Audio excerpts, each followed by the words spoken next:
Your time's up.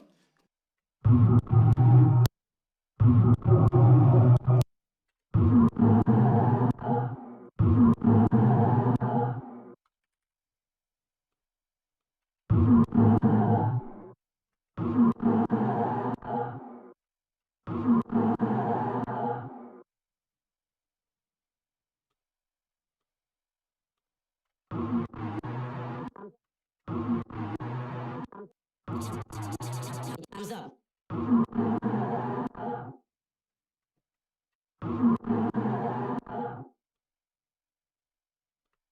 check, check, check, check, Facing away. Yeah. check, check, check, check,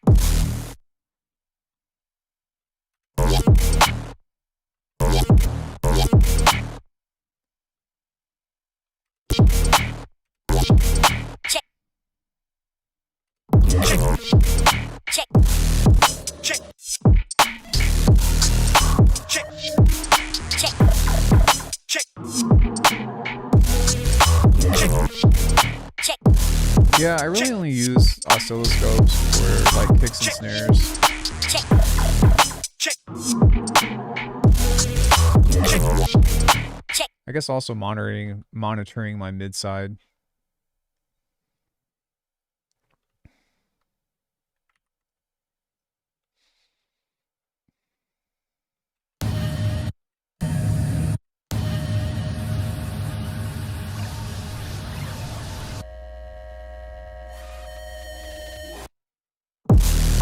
check, check, check, check, check, check, check, check, check, check, check, check, check,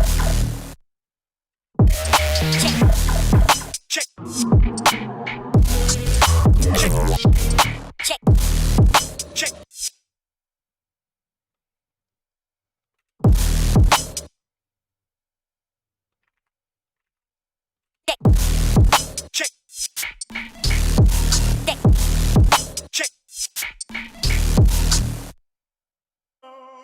Your time's up. You know what that means?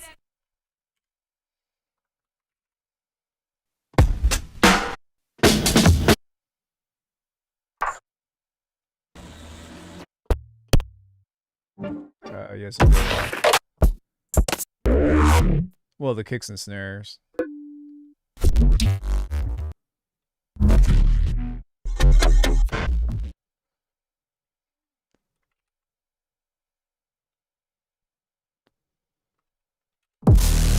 Check. Check. Check. Check. Check. Check. Check.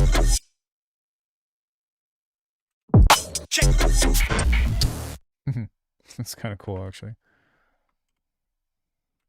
Check. Check. Check. Check. Check. Check.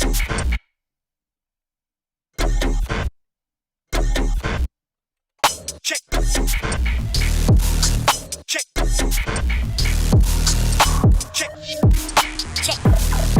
Check. Check. Check.